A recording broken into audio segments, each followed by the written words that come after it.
That humility that she had, she said, I'm gonna keep doing the dance. I'm gonna keep doing the things that got me here. And I'm so freaking glad she did. And she even said, I'm so glad I did because honestly, the growth that she had after that was even more powerful. And what I took from that now what was that humility of I'm going to go get better because this is never going to happen to me again. I refuse to let this happen to me again. Hey everybody, it's Bianca. It's Emilia. Hello. Welcome, Evolvers, to another episode. Hey. Um, um, this episode came from the thousands of conversations that you and I have had with people Mhm, regarding how hard it is to stick with the things that really matter mhm, to them and to us, and how hard it is being able to keep going on the things that are really important. Like the amount of clients that have told me that they start a goal and then 2 weeks later they fall off because they can't keep it up, or yeah, they do really well and they get everything that they want, and then once they have it, it's like, "Oh, well, I don't need to do the thing anymore, so I can just stop because I got what I wanted." mm, It's I really think it's an epidemic, and I think you would agree too. Is that true? That, 1000%. like, it Yeah. Yep. from your perspective, and again, I want us to have, like, a legit dialogue about this, so Let's do it. from your perspective and from what you've seen, where does that come from? Like, why is it that we stop the thing that got us everything we wanted in the first place? My first answer, the topical answer, would be arrogance. We get too full of ourselves Ooh. and we get very arrogant. And the thing that happens, what I find with a lot of people is that some people will start out with low levels of self-belief, right? A lot of people actually, the large majority of people start with low levels of self-belief. And the people who find others and they reach out to others like support system to try to kind of borrow belief, like for example, picture like a kid who's never learned how to play soccer, right? They have low levels of self-belief. They've always wanted to be a soccer player. So what do, right? They go join a soccer league. What happens? They get a coach. They get a coach that teaches them how to play soccer, right? So they start to learn how to believe in their own abilities. Now, what happens is they stop showing up for practice, right? Where they used to go to practice every single day. They trusted in coach, and coach said, you got to be here on the field at 6 p.m. after school every single day. So they show up, they start to build that belief through borrowing the belief of the coach, right? Coach believes in them. So they believe in themselves. They show up, they go put in the work. And when they go into the cycle of the state, the proven self assign, they self assign too much of that effort back to themselves. And what the compound effect of that is that their ego starts to build more than their actual skill set. So while they might get getting better and better and better at soccer, they're not actually as good as their ego wants to tell them that they are. And God hold damn. hold on, hang in here. What does that actually equivocate to? It equivocates to arrogance. And so they stop showing up for practice, Mm. right? They think they're really cool and hot stuff because they now have soccer friends and they have the identity of being a soccer player. So they stop maybe going to practice extra early and shooting, and practicing on their technique and the fundamental skill sets that got them to where they are. What happens after so long of stopping the things that got them to where they are, right? The benefit that they're able to gain. It's it's the arrogance. So they stopped doing the things that got them where they stopped doing the dance, essentially. What ends up happening really at the core levels of that is that they weren't humble enough to recognize that without the belief of their coach, they would not be where they are today. And it's not just that one and done, but it's maintaining the level of humility that this wasn't a natural gift of theirs, right? It wasn't a natural thing that they decided to do on their own accord.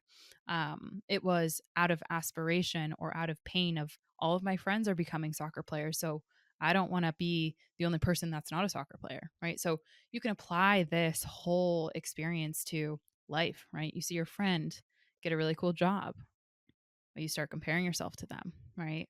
What happens? Well, you don't want to be the only friend that doesn't get a really cool job, right? All of your friends go to college. After college, they get a really great job. They start to get in a relationship. They start to do all these things.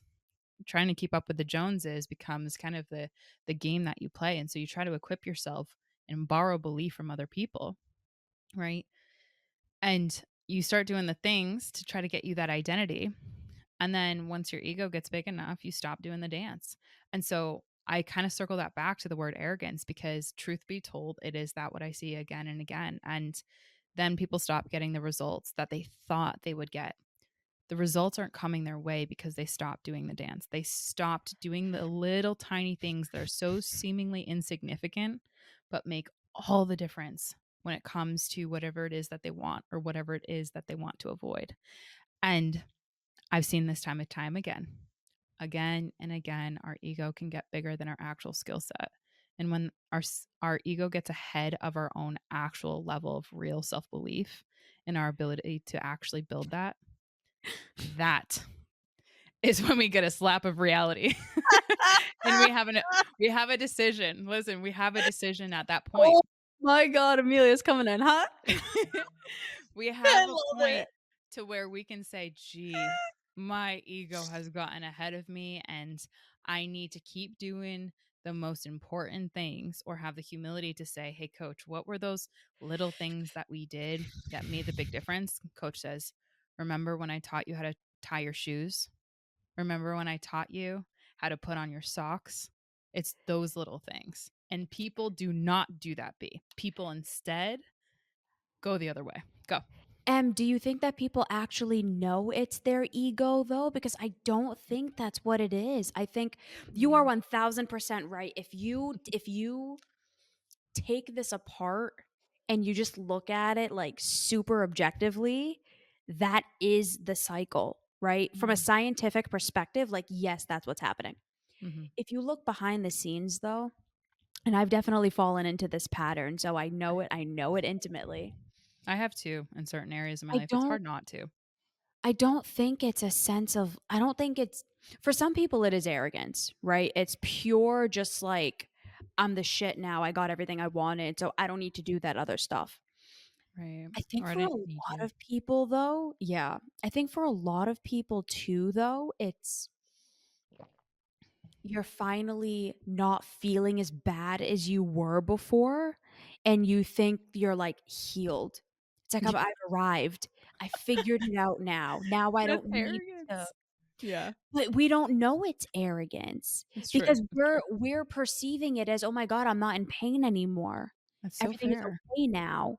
Yeah. It's not like we're just big-headed and it's like, "Oh, I'm just the shit now and I don't need to do this." It's like for some people, Yeah. 1000%. I think for the majority of people though, it's and again, I know you're saying it's arrogance, but like it doesn't feel that way. What it That's such a good feels point. like is, "Oh my god, I'm not in pain anymore. I don't Mm. feel." You and I know somebody very, very specifically who was working with us, was part of the community, huge part of the community, always involved, always doing everything. When they finally got into a relationship, they stopped doing everything. They Mhm. stopped showing up, they stopped coming to meetings, they stopped doing all this stuff, and the relationship eventually failed horrifically. Mhm. And then after, like, their guilt and shame dissipated, they came back. This Right. happens all the time. I Mhm. know without a shadow of a doubt this person was not thinking like, "I have a big head now and I'm amazing and I don't need Emilia and Bianca." It was like, "Oh my god, someone actually loves me. Right. Like, I'm okay now. Okay, let me give everything to this person, Yeah. and I already got everything I needed from them, so I don't need this anymore." It That's so wasn't fucking B. it's Poor people. not like, Hmm. "Oh, I don't need them. I got," like, it's not from, like, a conceit place. It's from, like, a, I'm so defective and someone finally is there, or like, I finally have the thing that I've been chasing, and now, like, I don't have to feel bad. And again, Right. I know it boils down to That's so arrogance because the right. but, like, That's what it it looks like from the outside looking in, but what you're explaining from the inside looking out, that's not what it is the internal experience of someone. Fair. yeah, Yeah, yeah. exactly. It's like, "Oh my god, I finally got this thing I never thought I was capable of. Now I need to Mhm. do everything to maintain it, so I can't take time away from this." Right. Right, right, Going right. to meetings, doing therapy, doing all of these things, I need to give this thing my every bit of effort. Or like fitness, right?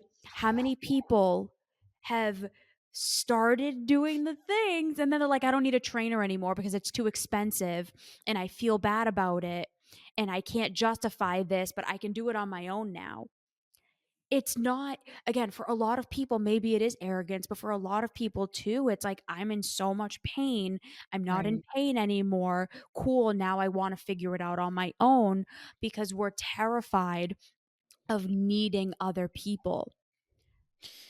It's like we You make want to be able to do it on our own. facts. Okay, so I'm so sorry to cut you off, and everything that you're saying is so valid. I'm, like, so excited to jump down your throat and, like, just be in there with you. So my bad. Jump in. My mouth is Um, open. so B, your that's hilarious. People must die when we have these little jokes. They're like, "Wait, what's going So what the on?" hell did they just say? Okay, so one of the things that you just pointed out that is so crucial here is Oh that people god. get into doing the things that they need to do in order to grow to get out of a pain state, which is where I think it goes wrong from the get, is the 100%. 100%. expectation that eventually and an expectation that they have within themselves that when they're out of that quote unquote perceived pain state, that means stop. I think that there's an expectation that there shouldn't be suffering. I think there's an expectation that there shouldn't be pain when it comes to obtaining or having or getting the things that you want. And I think that people go massive, they set themselves up for such failure in that, that I have such empathy for that because that is a such a unwinnable game for themselves. Go. Think about why though, Em, because I nobody has I the get it. level of self-belief that you do that you're gonna be able to figure it out. So I when you totally get it. finally get the thing, it's like, "Oh my god, that actually happened?" I'm done here. I don't need to put in any more work, right? It's not only self-belief, but it's also resilience. They have resilience. They Where don't does resilience come from? suffering. No, it comes from self-belief that you're gonna be able to get through it. Well, it's the process by which you deploy that self-belief in a series of actions and this emotional scaffolding that you Which put in, is which is what self-belief. self-belief exactly. So this is what's so ironic about this because what if we right, so we have a pain state that we're experiencing and we have low self-belief. Well, we don't even know that we have low self-belief. We're just in pain. We're trying to crawl out of it. Like this person, Yeah. right? Like, okay. Now, what happens when all of a sudden like what what does someone have to keep in mind that has low levels of self-belief? Even there's a client that I have in mind right now who I have a lot of respect for her because she is someone who has, I would say, statistically higher self-belief than a lot of clients that I've seen. And yet she grew out of one of the growth phases that she and I had been working on for so long and she like literally she evolved, she transformed. And she literally like had the option to like take what everyone else does, which is like, all right, cool. Like I achieved my goals in this specific area that we were working on. So like, thanks so much, Amelia. I'll see you like eventually in, like dip coaching. But she had the humility to say, I know this self belief that I have in this one arena doesn't apply to every other arena in my life. And that Mhm. humility that she had, she said, you know, I'm going to keep doing the dance. I'm going to keep doing the things that got me here. And I'm so freaking glad she did. And she even said, I'm so glad I did because honestly, the growth that she had after that was even more powerful than the first layer of growth. And there's always more layers of growth. It's kind of like when you go to the gym and you try to push yourself for an extra rep and you only think to yourself, right? This is why beliefs are so powerful. We have a belief that our limit or what we have left in the tank is at, let's say, 10 reps for 50 pounds, right? Let's say 50-pound dumbbells.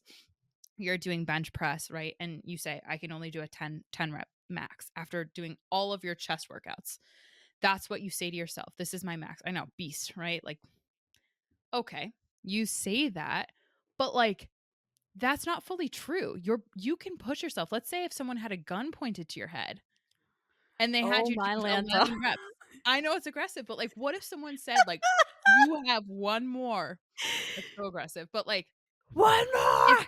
what you got one more in you. You bet your bottom ass you'd freaking put another rep in. So the Oh through my line in god. this is like this is why the humility is such a big element regardless of how much self-belief you Oh my have, babe. god. And the I agree. expectations, like, I'll pop Listen, up on this topic because I've seen so many people have their I know. freaking limiting beliefs hold them back, stop them from growth, get them out of pain, and then they stop doing the dance. And the growth that they don't have on that other side of their 10 rep max, for lack of better words, they never actually have that. And thereby they never actually get the benefit of the infinite game that growth is. And that's what makes me so sad. That's what gets me fired the fuck up. My bad. All right, I'm gonna say it back. Bianca, please, please come on in. Come save me from myself. Oh, shoot. I'm Oh done. god, episodes like these are my favorite. It's on another level. Jesus. Um, I need to compose myself. Same. I can't believe I just went off. Sorry, everybody. Not sorry. Please What's do up? not apologize. No, Um, I'm here. This is why we're you here, guys. are I'll push you. you are 100% right, and for people like me, who most of the listeners are Yeah. people like me, Mhm. the thing you are thinking about is, "Thank God I don't have to deal with this anymore." Because Yeah. you think that once you get it, that's it, and you're not gonna deal with it anymore. And Yeah. when you're deep in that, you don't realize that, like, "Oh, this only got me here. This isn't gonna keep me here." Because you never thought it was possible for you in the first place. So when you get it, it's like, "Oh, oh Right. my god, this is awesome." How do I keep it, right? Isn't that what you would say? Yeah, it's like this is kind of a fluke, Mhm. or like, "Oh my god, I finally have it. I need to do everything I can not to lose it." You're Mm. not thinking, "How do I improve it and then improve my improving and then improve on that?" It's like, "I need to do." Fair, You're playing not to fair. lose. It's, Exactly, I "I need to couldn't do everything I can not to lose this thing." Yeah. But you're not thinking like, "Oh, now I need to invest even more Mhm. and more and more and more to improve upon it." It's like, "Oh my god, I finally have this thing. Don't lose it." Right. Even with fitness, it's like, "Oh my god, I finally got the body that I want. Now I don't have to do all the hard work, I just need to maintain it." It's like, Right. "No, you Oh, yeah. can't just maintain." Not you like what maintaining looks like is the same amount of effort that you put in to get there, just modifying. Right. But we don't know that because why would we? Who from our life taught us this? I And know, right? again, a huge part of that is the humility factor. Like, Mhm. you have to have, and we are not saying that people are not humble. Humility is the ability to really look, listen, humility is not what I think a lot of people think it is. Mhm. Humility is really the ability to look in the mirror and acknowledge yourself at your absolute truth. And that is so hard, especially for someone like me who knows I'm really not that great. Mm. Like, I had a moment like that recently. I found out something about an ex-partner of mine that it devastated me. Not Mhm. because I honestly, not because I care what happened to this person, because they really were not a good person, but because of what my life would have looked like had I stayed with them. Right. And it rocked me Yeah. more than I thought it was going to, because it was the highlight that I needed to see that showed me just how do I say this? It exposed the truth that I was afraid of my entire life, Mm. that of who I actually am. And it it was devastating, and it was also kind of liberating, because it was like it was liberating in the aftermath, because I did the cognitive restructuring to myself to be able to allow this to be Nice. something to project me forward. So Mhm. I had the humility in that moment to say, "Okay, this is actually true. Mm. I don't want to admit this. I don't want this to be true, but it is. It is true. I'm really not that smart. I am really not that easy at reading things. Like, I'm very naive. These Mm. things are all true. Okay, now what?" And Yeah. what I took from that "now what" was that humility of, I'm going to go get better, because this is never going to happen to me again. I refuse to let this happen to me again. Mhm. That was what I chose to do from that. So that is humility. It's not like, "Oh, I just don't show off," which is what a lot of people think humility is. No, humility is really looking in the mirror and acknowledging your stuff, even though it's painful, even though you don't want to, and then going and asking for help Mm. and not stopping getting that help because you think you've arrived, you know? Mhm. And that's a hard lesson too that I've had to learn. Like, I am somebody who will get coaching for the rest of my life. Now, granted, I got the jackpot. I got 2 people who are always going to be smarter than me, so there's always something I'm gonna be able to learn from them. But if you outgrow a therapist, awesome, go find another one. Yeah. If you outgrow, a mentor, awesome, go find another one. There's always someone smarter than you. There's always somebody further along than you in the thing that you want. And having the humility to acknowledge that is what is going to allow you to have everything you have ever wanted in life. Yeah. And I can only say that from experience, because it's literally what has happened to me. I am only where I am today. And I don't say this for clout. I don't say this for fake humility. I say this because it's the truth I'm finally willing to admit. Mm. The only reason I am where I am today is because I have Emilia and because I have Alan. I did the work, but they guided me.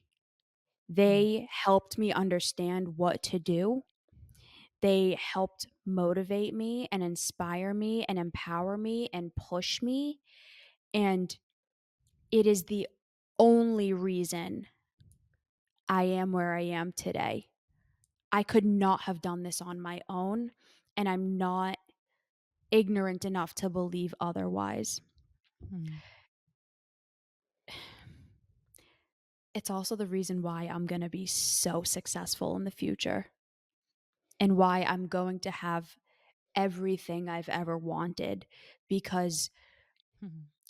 I'm not afraid, or I am afraid to admit it, because I hate the fact that that's true. Mhm. but I'd rather admit that it's true and get the benefit of it and grow and become better as a result of it than to pretend that I could have done this on my own and that I don't need them anymore. Good for you, B. That's huge.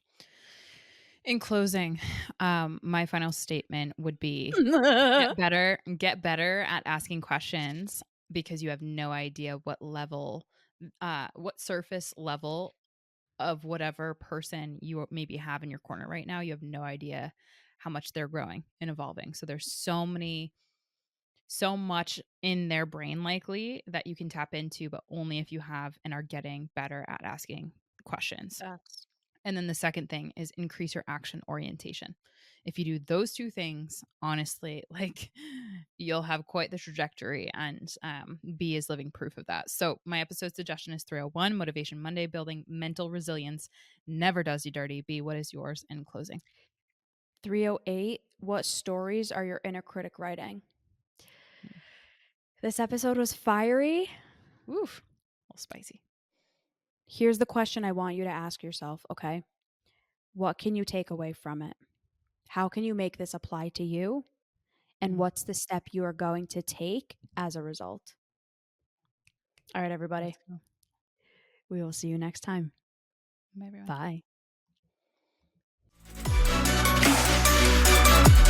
Bye.